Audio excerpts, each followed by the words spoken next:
Hello, everybody. My name is Gregg-Ham. I'm the host of this podcast named The Musicians of Today. Today, I have a very special guest, Noah Hodges. He is also the leader of my online symphony orchestra that I founded, which is the International Symphony Orchestra. Noah is from Virginia, and he's a violinist. And he comes to talk to us today about his experience of being a musician and why he feels it's important to be a musician. Hmm. Welcome, Noah. How are you, Noah? I am great. I have had such a wonderful weekend. 2 days ago, I finished up performing with the Longwood Orchestra and Chamber Winds. We played Scheherazade. We did a couple cool tunes with everybody, and I was able to be the soloist for that, and I had a great time coming out and performing with them. It's wonderful to help lead the orchestra, and so yeah, my weekend has been great. It's been filled with so much opportunity. It's been really fun. Yeah. Yeah, that is amazing. Let's get start on the first question, which Sure. everybody should know about you. What is your musical background? Okay, so I am obviously a violinist. It's my violin here. I have played violin for about a decade now. I am a music student undergrad at the University of Longwood. I am a music education major, and I will soon be as well a music performance major for the violin. I'll be picking that up next semester. I have performed with multiple symphonies, including the one here. I've done a bunch of senior regionals, all states, things like that. Um, but I'm also a substitute for a number of orchestras, and hoping to add a couple more coming up this summer, so that way I'll stay busy and continue growing and musically. And yeah, that's I was the concertmaster of my previous high school symphony as well. And I was also president of the orchestra, as well as a concertmaster in the AIC, or the Actors Inclusion Company's pit orchestra. I've Mhm. done numerous musicals and a couple of operas. That's about it, though. That's a lot. Yeah. So, being a musician, what is your favorite thing about it? Like, I would say that's a tough question, actually. I love music completely in its entirety. There's really nothing I've you can leave out. Um, I mean, everybody's experience is different. Mine has been focused on just improving. Um, and it's even though sometimes a violinist like myself, you will go through hardships. You will have pieces that you're needing to prepare that you know you don't think you can do, but it's what you can do to get yourself to perform these pieces, or to play and learn and progress along the way. The things along the way that you seem to kind of tune out, yes. once you get to the finish line, you kind of look back and think, wow, I had a best friend from my orchestra that helped me, or somebody along the way I became friends with because we bonded over the same hardships. It's the things like that that are my favorite about music. You can go from not knowing somebody in your section to just randomly bumping into them in the hallway in a practice room or something like that, and you close friends with them just like that because you guys share the same things. It's the journey along the way that's personally my favorite. You tend to overlook it when it's happening, but when you come full circle at the end of whatever you're doing, maybe the end of your semester, like me before December break, um, I struggled playing a piece, and once I finally got it, and I looked back and reflected, it's really when the true magic comes alive. You see all of the work you've done and everybody that's here, but that's been supporting you, and all the friends you made along the way. That's what's my favorite part about it. That's amazing. A lot of people, especially amateurs, like I said in the other interview what I did with Landon Baser, what Hmm. how many hours do you think somebody needs to Oh, practice?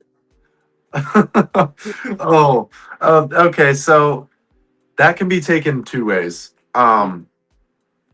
If you were to ask somebody that hasn't been practicing as much as I have, or doesn't have the same amount of weight on his shoulders, like dependency and stuff like that, like let's say you asked a beginner, Yeah. I don't think you should be going out there and pumping out 4 hours of practice a day like I do sometimes. Yeah. Um, you should you don't that's going to ruin your love for the instrument. That's going to ruin your love for the music. And so I think when you begin to start, like when you begin an instrument, you should initially practice as much as you think you want, as much as you'd like, so that way you get into it. And then once you become more associated with that instrument and you start to do more advanced things that require, I don't know, a teacher, um, you you will start to then work with them and they will decide what good practice is for you. Like I said, it's a big spectrum. Mhm. Like let's say for me, I pump out, some days it'll be as little as an hour and a half a day because that's all the time I have. Yeah. But because I'm a music major, and especially since I'm picking up violin performance next semester, um it's I will go from as little as an hour and a half a day to maybe 4 or 5 hours, depending on what I'm practicing. And that's not just one thing. I'm not working on just one piece of repertoire. I'm working on my scales, my double stops, my techniques, my some of my repertoire, because I'm doing two different things currently. Um, and And so question. yes, yes, And you're not at a music conservatory, right? I'm not. No. Mm-mm. So how do you balance all that from like your schoolwork, from like the major subjects that you have to take, and from your music? How do you manage all those performances that you have? Well, to put it this way, if I'm going to be honest with you, the first semester that I was here, I did not. I didn't balance it, and that's what made music. That's what almost drove me to drop music and become a different major. Um, this is a pretty big story I had of mine. So basically, at the beginning of last semester, I came in fresh from high school thinking I'm going to be fine. The workload isn't hard. That is a complete myth. I will tell you now, if you are going to be a music major, and this is to everybody, not just you, if you are going to become a music major, you need to expect yourself to be driven to the max. You need to expect that you will be pushed and tested because everything comes at you at once. And if you start to get behind, even just one assignment or any missing assignment, it is a domino effect. It just piles and piles and piles. And some teachers, they don't accept late work. So you're going to end up losing and failing these classes that I almost failed. I ended up pulling it all together at the very last 2 months and to get my grades back up to where they needed to be. But you cannot fall behind. You It cannot. is a lot of work. And I would assume it's probably even worse at a conservatory because they're a lot Yeah. stricter. Yeah. Yeah. And And I and was I accepted into a couple of conservatories, for instance, the Cleveland Conservatory and UC, or not UC Berkeley, Berkeley School of Music up north. yeah. Um and I almost went, but they were just too expensive for me. But And that's the thing with conservatories. Is they're I mean pushing expensive. your limit, Yeah. and it is very hard to It's do very all hard. It's that. very hard anywhere. Yeah. Music isn't an easy subject.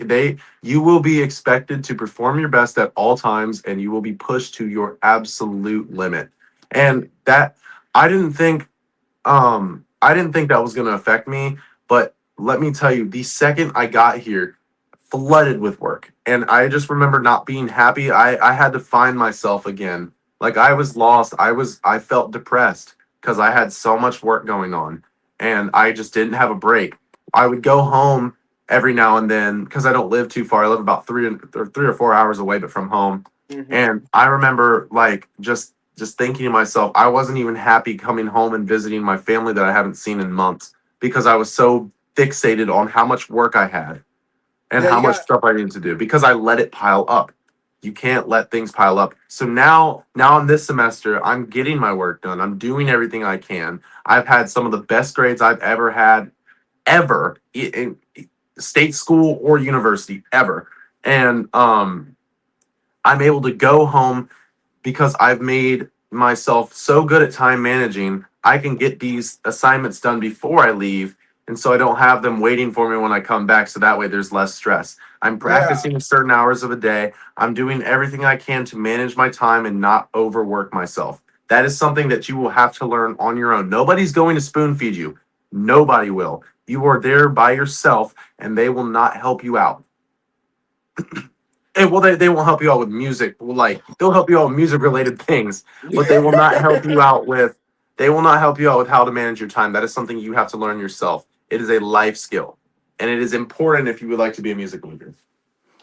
And what do you say the best experience that you learned from, well, best, what is an experience that you learned from, that you had, that you took with you, that now you just improved on it, and now you, well, I'll take that it was the question, the what you just said before.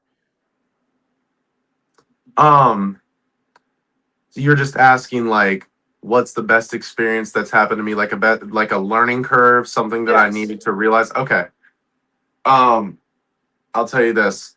Uh, so coming to university, my previous teacher told me that I need to go to a school that um is doesn't just have a music department, but it has a music. It is a music school, like for Mm. instance, James Madison University or a conservatory. Yeah. When I got the offer to come here, I didn't. It wasn't my first choice, but I then soon realized that even though this campus that I'm at now is a small campus, the close up one-on-one learning that I have here is not comparable to anywhere else. I'm Yeah. able to get help when I need it. I don't have to wait in a line. There's there's the opportunity to improve is always here because you have a personalized experience. And so with that, excuse me. With that, my teacher, my professor now, when I first played for her on my instrument, not this one. Yeah. She heard something in the instrument that I had never really listened to. My instrument didn't sound good. It Mm. sounded cheap. Yeah. Something that I shouldn't bring to college, right? So she offered the opportunity. She had the opportunity to loan me an instrument, and so now I have it. And with that instrument came some things like I have to keep my grades up. I can't skip class, things like that. Yeah. And I will tell you, once I got this instrument, I started practicing like every day, every day, every day, same time. I was just doing it Yeah. all. And I've improved so much in the past 7 weeks, 8 weeks, because of the opportunity that I got at a smaller school. Yes. I feel like that has picked me and moved me up so much faster than it would if I was at a school that had, I don't know, 100, 300 violinists. Because playing the violin, you know yourself, the Yeah. violin is very popular. There's a lot of people Very. that play the violin compared to other instruments in the orchestra. So, with that being said, having that personalized experience really helped me move my learning curve and just uplift me. This opportunity that I've gotten with this instrument, I am so grateful for. And I'm so blessed to have this instrument because I'm able to express myself and learn through the eye of a professional. I'm Yeah. not a professional. I'm not a professional in any way. I am a music student who is willing to take any advice that I get to make myself better and to work better with an orchestra. That is the best experience I've ever had. Besides getting ice cream after All State. Well, can't beat the ice cream, you know. Yep. Um, Yeah. but yeah, it's a lot that you have to take in, um, Yeah. and getting these opportunities at this the small. I think small schools like colleges are better for people, or some people might prefer that higher, that more people. I was like that. I was like that until I got to this school. I wanted to go to Virginia Tech so bad because all my friends went there. They went to the music academy and they loved it. And it's a small school. It's still a small college for music there, but the campus itself is huge. There's Yeah. 37,000 people there. Here at this school, there's about 4,000 people. It's like going to high school again. Yeah. Well, I do think small schools are much better because then you can more interact and you can get better Yeah. opportunities at your small school, Yes. like how you got your Absolutely. violin. And Absolutely. I love saying this. Sometimes it's not you that is playing bad. Your play might be great, but it's the equipment that you are using. You have to make sure your equipment is up to date with your violin, with your skills. So and Absolutely. Preach that. Yes. yes, Yes. and the person that I got my violin from, uh, Mr. Craig Danner, Chrisman Hammer Violins. He lends out violins to help out musicians that not able to fund the instruments that they have right now. And a violinist, Alette Williams, that won Sphinx competition, the junior division this year, which got her violin from him. And the piece that I played for my competition that I won, um, by Evolution by Edward Yes. Harney. He got his violin from the same person that I got my violin from. So it's all this greatness, this opportunities that you get. And my next question is, how did social media affect your musicianship, or how did it expand your connections, if it did at all?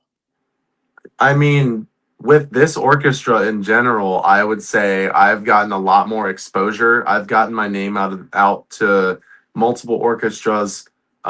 People that know me back home may have followed me on Instagram, but as soon as I got invited and got the invitation, once I met you to come here and become concert master and all this cool stuff. That really opened my eyes and opened a lot of other people's eyes to me. And so Yeah.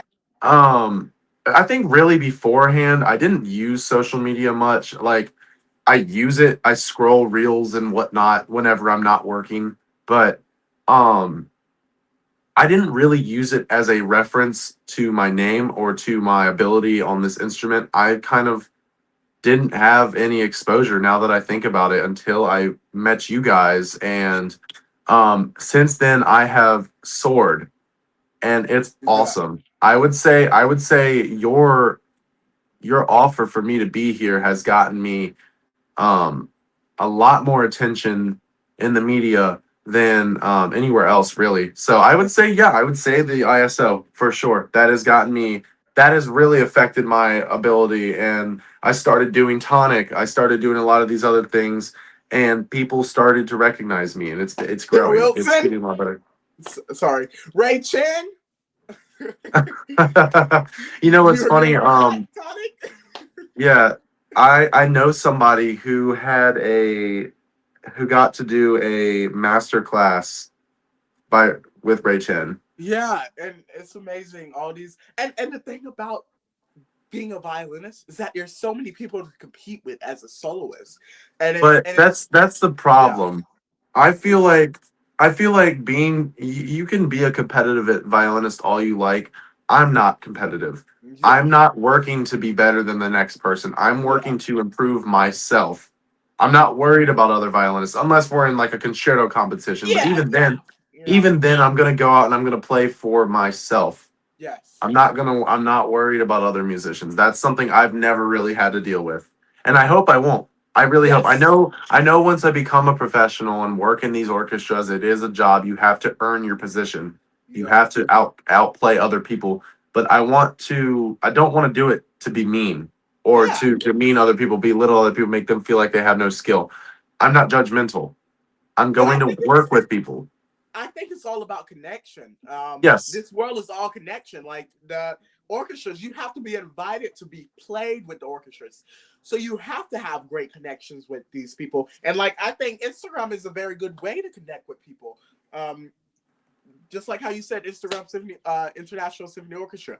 Not a lot of people's, a lot of there's no like orchestra that's out there that's really digital, like that is all digital, other than the Discord Symphony Orchestra. But um, Yeah. it's it's a lot of stuff, and just giving people the opportunity to do stuff is the best way to get your name out there. Um, Yeah. to invite people in and give them love is the best way. And as Noah Noah Hodges as a concertmaster. I think you are great at that. I think you are Thank great at you. being a concertmaster Thank because you. you just shows you showed this.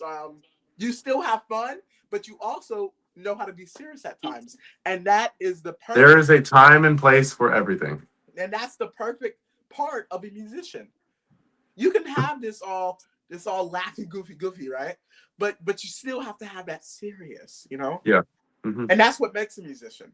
But Yeah. let me ask you this: technique or emotion? Oh wow. Yeah. Okay. Can I show you an example? Yes. Okay. So let me make sure I'm in tune. Okay. So let's say before I even answer that, technique and emotion are they're two different things. Um Emotion can control how your technique is. Like let's say you're nervous when Well, you're well, let performing. me let me change that. Not technique. Let me say inton. No, not intonation. Intonation is a different thing, dude. Yeah. Um, emotion and playing, just playing, right? Like playing Yeah, how perfect. they tie together. How they tie Yeah. together. What would you rather play? Would you rather listen to somebody that has emotion or somebody that just plays it perfectly without emotion? What would you rather listen to? Emotion every day. Yeah. If I'm like let's say I'll show you. I'm working on the Beethoven Sonata 5. I Ooh. performed that recently. And here I will show you. I'll show you how Yeah. like here's an example of somebody playing it without being stylistic or historically accurate or with any Historically emotion. I'll play it accurate. for you. I'll play it for you. I'll play it for you. Let me take my practice mute off. Sorry, I was practicing before you called me.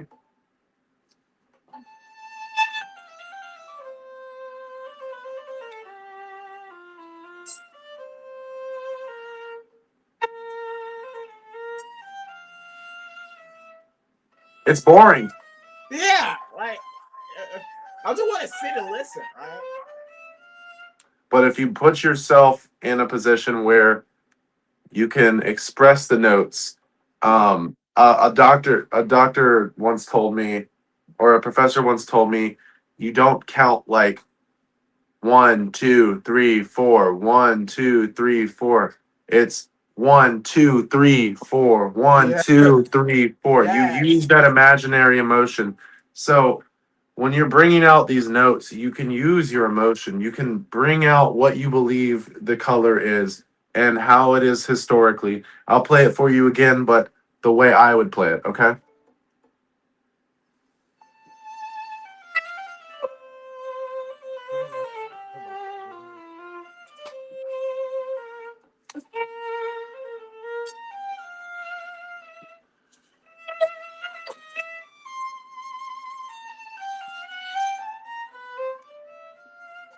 See how that sounds different? Yeah. Um, And like yeah, the visual movement is just better, and it makes you yeah. feel more like Thanks for the applause. God, yeah, no, it was like I know it God, wasn't the best. It wasn't the best run I've had, but it yeah, sounded it sounded pretty solid. and like Especially because I'm not warmed up. Yeah. yeah, and then like let's say like people do like Tchaikovsky, and that like I think Tchaikovsky needs a lot of You're emotion, not gonna play it like this. You don't play like. yeah,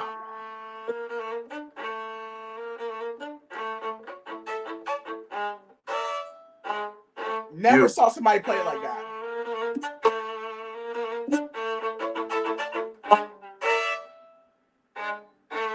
you see what I'm saying? Yeah, and then mostly every video that I watch somebody playing Tchaikovsky violin, like at the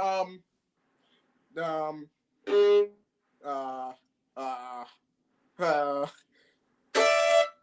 some people like most people like turn their body right there when they Yeah, lift up it yeah. because it shows more visible, and I think just like the visual is like shows a Your lot of performance emotion, isn't just the notes that come out of your violin. like I Your said. performance is how you carry yourself on stage. You're confident. You're in the music. You need to Yeah, feel the music before you even play a note. You need to be you're not a connected with it. yeah, you're not a player, you're an entertainer. That's what a You're a musician is. performer. You You're an are an entertainer. artist. Yeah.